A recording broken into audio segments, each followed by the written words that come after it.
and thank you, DTM Aarti.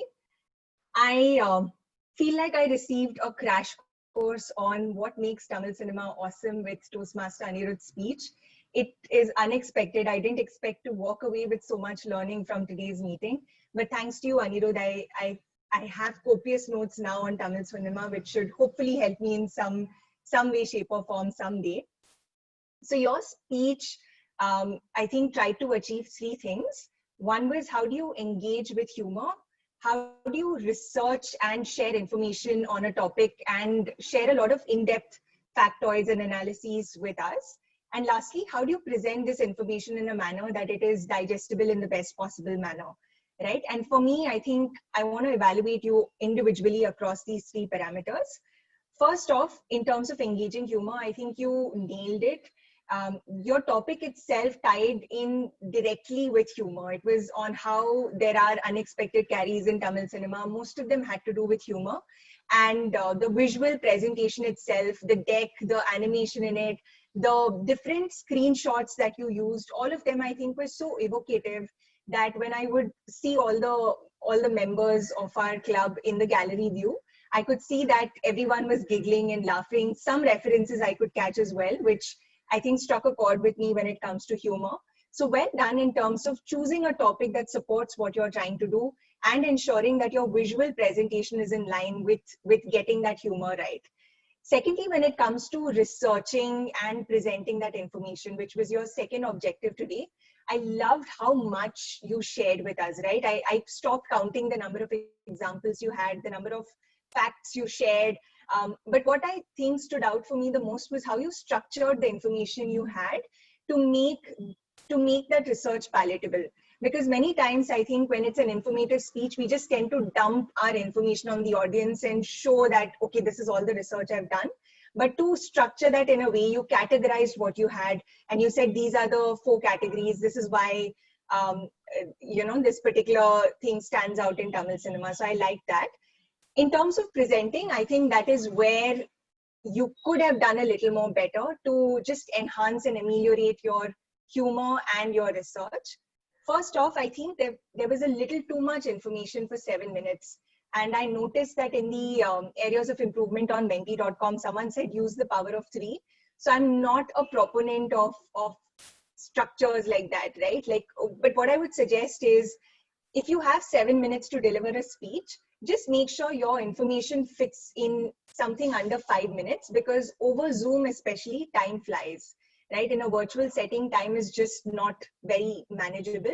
So I think that would help you get your information across in a manner that allows you to pace yourself and what the audience is hearing. Lastly, I missed a conclusion in your presentation, and I think that is something really critical for a research project. Could you summarize everything that you shared with us? And that I think would have made it more memorable for me. So to conclude, I think you nailed humor and research. Just in terms of presenting, think about how much information you're sharing and try and summarize, given that it's a research project. Over to you, Toastmaster today. Thank you so much, DTM Nurain. It's very easy to give feedback. So now we make it tough for all the evaluators. From giving, they are going to be on the receiving end. For that, I invite our master evaluator, distinguished Toastmaster Vijay. Thank you, Madam Toastmaster of the Day. Good morning, everyone.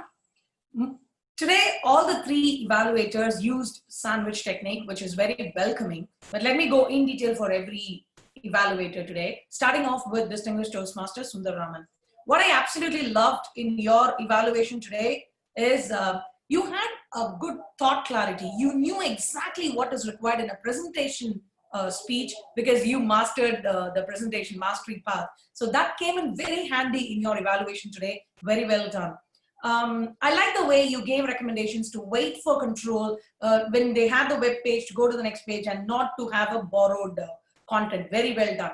What I would have loved you to do is to have a clear ratio between what were your commendations, what were your recommendations. As of now, I don't see much of commendations, but I see a lot of recommendations here. Probably a better clarity at the start, like today I have 2 commendations for you and 3 recommendations for you, would have given more clarity. Moving on to Priya and also Sundar sir, sorry. It would have been better if you would have summarized the entire evaluation in a nutshell, because you had much time ahead. Moving on to Priya. Priya, what I liked in you is you were calm, composed, you knew what you were talking, and you wanted to give your best to the speaker, and that genuinity came out very well in your evaluation today.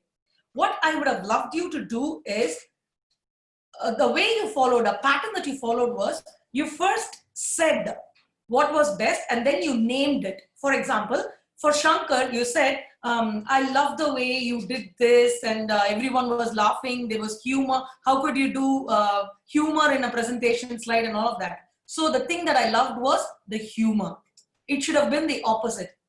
I love the humor in your speech today. For example, Shankar, the way when you said, right? So first name what stood out, and then go ahead and explain how it went out in the speech. And the conclusion part you said was not good, but you forgot to mention how to do it better. So as an evaluator, it is not just necessary for us to point out what didn't go well. It is also our responsibility to tell them how to do it. Moving on to our third evaluator, Nurain. Nurain, absolute clarity at the start where you said, these are the three things that I absolutely loved in your speech, starting on with humor, research and presentation, and humor, the research and the presentation that is required for the project. And you went on elaborating each and every point. To one point, you were almost in yellow when you had to move to the recommendation. So you can take more time in recommendation, because evaluation is all about recommendation. So probably you can do a crux of the commendation. That was my first recommendation to you. Secondly, today I found there was a contradicting view in your commendation to recommendation, because you said humor, research, and presentation is what you liked, right? And in your commendation again, the presentation part is where I have a suggestion for you, right? You either want to move the presentation part to the recommendation, or you don't have to mention that in the commendation at all, because that gives a bit of contradicting view. You mentioned it in the commendation, you're also giving a recommendation on the presentation. And finally, the conclusion part of it, like you recommended for the speaker, I felt you had concluded it absolutely well. You summarized what you had to say, just mind on the contradicting part alone. All the evaluators, very well done. All the speakers, absolutely worth evaluating your speeches today. Thank you. Back to you, Toastmaster. Thank you so much, Master Evaluator, Distinguished Toastmaster Vijay. I would like to now invite Toastmaster Ashok to give his breakfast table evaluation. The breakfast table is only for the prepared speakers, Aarti. So I think we are. Okay, yeah. Fair enough. Thank you. I would like to now once again invite Distinguished Toastmaster Nurain for her grammarian report. Yes, hello everyone. I will very quickly try and summarize what I've captured today. Only two people use the word of the day. One is the Toastmaster of the day and the other is the grammarian. I think as an advanced club, one push that we could all try and do is to use the word of the day as much as possible to expand our vocabulary. I did capture some places where the speakers had potential to use the word of the day. For example, when GC was talking about improving the situation with regard to her book review, I think improve is a synonym of ameliorate. So you could talk about it directly or use that word directly there. Muki also was talking about how humans have improved and evolved when he was giving the blood pressure example. Again, ameliorate fits right in. Shankar, when you were talking about the engines and comparing and contrasting that, again, ameliorate fitted that particular context. And Anirudh, your speech was about how carries improve cinema, right? So I think there was potential to use the word of the day. So maybe from the next meeting onwards, we can focus on somehow incorporating the word of the day, and the grammarian could see whether it was used correctly or not. I will focus on not so good usages first today instead of just the good usages in the interest of time. And maybe I can send the good usages over WhatsApp to everyone so we have a record of that as well. I felt like our not so good usages can be categorized into buckets, right? First off, I noticed some vernacular usages. Things like, can you able to see my screen? Is just, are you able to see my screen?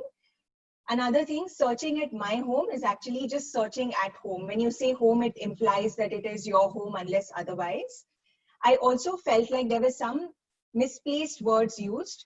For example, instead of saying to understand, better about this book. It's actually to understand this book better. Another misplaced usage I found was key 5 traits. It's actually 5 key traits. I also found some innovative usages that weren't exactly right. For example, someone said creative stench, which to me didn't make any sense whatsoever. I Googled it thinking it was a new innovative usage, but creative stench doesn't exist. It means a creative bad smell, which I don't think fit the context at all. Another word that I used today was genuinity, which is not a word. The word is genuineness. Genuinity is something that has not been coined yet. And that's, I think, the not so good usages. In terms of good usages, I will take just a minute. I think DTM Aarti used the word newfangled, which is a synonym of the word new. I like that usage. I think it's something we don't use or hear quite often. Toastmaster Mukhi used the term test the waters, which is an idiom. I like Toastmaster Shankar's analogy to really tie in what he was talking about sun flares with what you shared about DTM Satish and JC and Jayan sir and everything, right? I think it served as a good tool to use to compare and explain what you're talking about. I also like the rhyming words in Toastmaster Shankar's presentation, which was today's feast versus yesterday's best. Given that it was a lead line in a PPT, I think it makes it stand out and adds value in what you're saying. Lastly, I like Toastmaster Anirudh's usage as well, which was knock the ball out of the park. I think it was a very well-used idiom in that particular context. Over to you, DTM Aarti. Thank you so much, Nurain, for that wonderful and detailed report. I would like to now